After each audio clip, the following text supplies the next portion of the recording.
કોઈ પણ બહેન માટે તેની ભાઈની દીકરી લાડકવાઈ હોય છે, પરંતુ આ કળિયુગ છે કે જ્યાં પૈસા માટે ગમે ત્યારે ગમે તે થઈ શકે છે।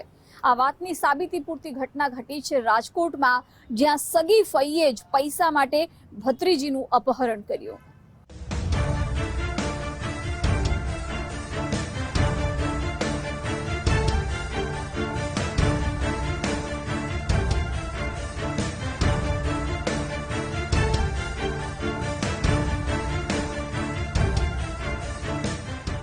રક્ષાબંધન એટલે ભાઈ બહેનનો તહેવાર। ભાઈના હાથ પર રાખડી બાંધી બહેન તેના સારા સ્વાસ્થ્ય અને સુખાકારીની પ્રાર્થના કરે છે, પરંતુ આ કળિયુગ છે સાહેબ। આજના સમયમાં પૈસાની વાત આવે ત્યારે ભાઈ બહેનના સંબંધમાં તિરાડ પડતા વાર નથી લાગતી। કંઈક આવું જ બન્યું છે રાજકોટમાં। રાજકોટના ફોઈ ભત્રીજી ગુમ કેસમાં યુટર્ન। મિલકતની લાલચમાં સગી ફોઈએ રચ્યું ષડયંત્ર। સગી ફોઈએ જ અપહરણ કર્યાનો ખુલાસો। રાજકોટમાં 10 દિવસ અગાઉ 6 વર્ષની બાળકી અને તેની ફોઈ ગુમ થઈ હતી। આ બાબતે બાળકીના પરિવારે સ્થાનિક પોલીસ સ્ટેશનમાં ફરિયાદ નોંધાવી હતી। ક્રાઇમ બ્રાન્ચની ટીમે તપાસ હાથમાં લીધી। અલગ અલગ ટીમો બનાવી તપાસનો ધમધમાટ શરૂ કર્યો। તે દરમિયાન ફોઈ ભત્રીજી ઇન્દોરમાં હોવાની માહિતી મળતા એક ટીમ ત્યાં રવાના થઈ હતી। ઇન્દોરથી 6 વર્ષની બાળકી અને તેની ફોઈ રીમા મખવાણીને રાજકોટ લવાયા હતા। તેની પૂછપરછ કરતા શરૂઆતમાં તો રીમાએ પોલીસને ગુમરાહ કરવાનો પ્રયાસ કર્યો હતો। રેસકોર્સ નજીકથી બુકાનીધારી શખ્સે અપહરણ કર્યાની વાત જણાવી હતી, પરંતુ પોલીસે કડકાઈથી પૂછપરછ કરતા ભાંગી પડેલી રીમાએ સગી ભત્રીજીનું અપહરણ કર્યાની કબૂલાત કરી। ગુનાની વિગત મુજબ કોઈ અજાણ્યા વ્યક્તિએ મોઢે બાંધી અને રેસકોર્સ પાસેથી આ રીમાબેન અને એની ભત્રીજીનું અપહરણ કર્યું હતું અને અલગ અલગ જગ્યાઓએ લઈ ગયેલા હતા। આ પ્રકારની વિગત ની જાહેરાત થઈ હતી। આ ગુનાની તપાસ અમારા પ્રનગરના પીઆઈ કરી રહ્યા છે અને આ તપાસ દરમિયાન પૂછપરછમાં ધ્યાને આવ્યું કે આ આખું જે ખરેખર કોઈ કાવતરું બનાવવામાં આવેલું હતું। આ રીમાબેન અને એના એક મિત્ર છે, એડવોકેટ છે રાજવીરસિંહ, આ બંને મળી અને એક કાવતરું ઘડેલું હતું। ભાઈ સાથે મિલકતમાં ભાગ પડાવવા રચ્યું તરકટ। વકીલ સાથે મળી સગી ફોઈએ કર્યું ભત્રીજીનું અપહરણ। આખરે સગી ફોઈએ કેમ 6 વર્ષની ભત્રીજીનું અપહરણ કર્યું એ બાબતે પોલીસે પૂછપરછ કરતા મિલકતનો વિવાદ કારણભૂત હોવાનું સામે આવ્યું હતું। ભાઈ અને બહેન વચ્ચેના મિલકત વિવાદની વાત કરીશું, પરંતુ એ પહેલા કેવી રીતે આ બનાવ બન્યો તેના પર નજર કરીએ।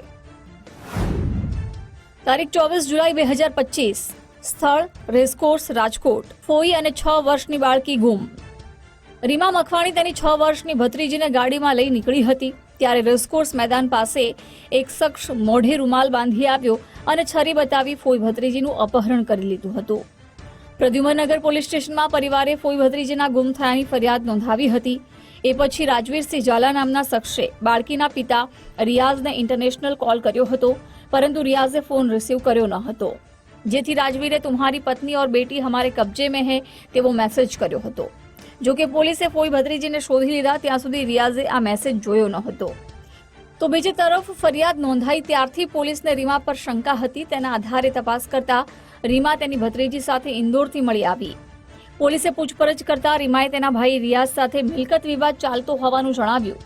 ભાઈ રિયાઝે પોતાની મિલકતમાં વારસાઈ નોંધ પડાવી બહેન રીમાનું નામ કમી કરાવ્યું હતું, જેથી 1.5 વર્ષથી ભાઈ અને બહેન વચ્ચે મિલકત મુદ્દે માથાકૂટ ચાલતી હતી। પિતાની મિલકતમાં ભાગ પડાવવા રીમાએ ઘણા પ્રયાસ કર્યા, પરંતુ કંઈ હાથ ન લાગતા રીમાએ તેની એક મિત્રને વાત કરી। મિત્રએ રીમાનો સંપર્ક વકીલ રાજવીરસિંહ સાથે કરાવ્યો। વકીલ રાજવીરે રીમાને ભાઈની દીકરીનું અપહરણ કરવાનો પ્લાન સમજાવ્યો, કારણ કે માત્ર રીમાનું અપહરણ કરે તો ભાઈ ખંડણીની રકમ આપવા તૈયાર ન થાય, જેથી રીમા સાથે ભત્રીજીનું અપહરણ કરવામાં આવે તો રિયાઝ પૈસા આપવા તૈયાર થાય। એ વિચારી વકીલ અને રીમાએ ભત્રીજીનું અપહરણ કર્યું।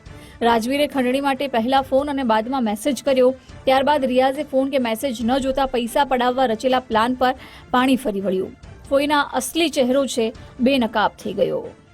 એના ભાઈ રીનાબેનના ભાઈ એટલે કે રિયાઝભાઈ, આ ગુનાના ફરિયાદી, એની પાસેથી પૈસા પડાવવા માટે અપહરણનું એક આખું નાટક રચવામાં આવેલું હતું અને એ પૈસા જો ખાલી રીમાનું અપહરણ કરે તો પૂરતા પૈસા ના મળે એમ, જેથી રીમા અને રિયાઝભાઈની દીકરી એટલે કે રીમાની ભત્રીજી એ બંનેનું અપહરણ કરી અને એને અલગ અલગ જગ્યાએ લઈ જવામાં આવેલી હતી અને છેલ્લે મધ્યપ્રદેશથી આ બંનેને શોધી કાઢવામાં આવેલા હતા.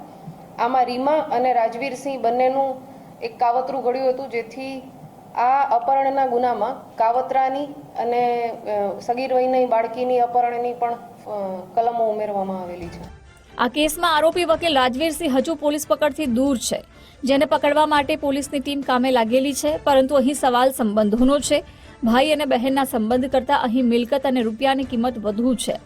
પિતાની મિલકતમાંથી ભાગ લેવા માટે રીમા કાયદાની મદદ લઈ શકે તેમ હતી, પરંતુ રૂપિયાની લાલચમાં રીમા એ હદે લાલચી બની ગઈ કે તેણે સગી ભત્રીજીનું અપહરણ કરી લીધું.